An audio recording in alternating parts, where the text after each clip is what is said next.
Sen bakanda her şey durur, zaman dayanır. Sözlerim boş kalır, yürek sene dayanır.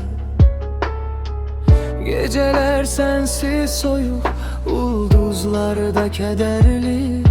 Sensiz her an boş, hayatım yarım çığdır əslində.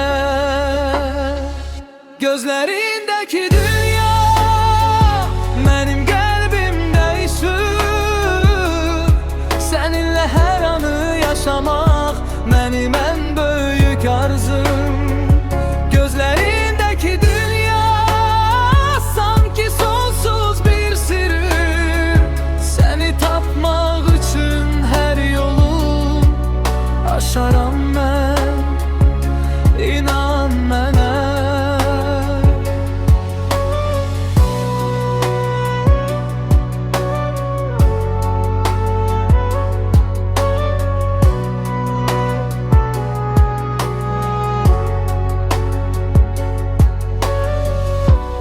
Hatireler dolaşır, sesin kulağımda çalır.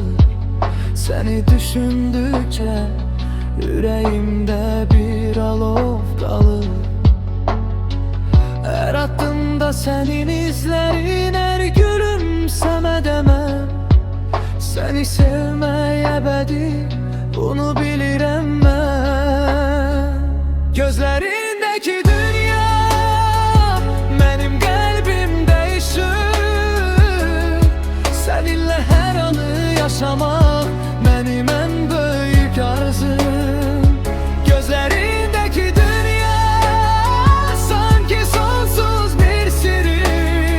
Seni tapmak için her yolu aşaram ben, inan mənə. Sen yanımda olanda dünya güzel görünür.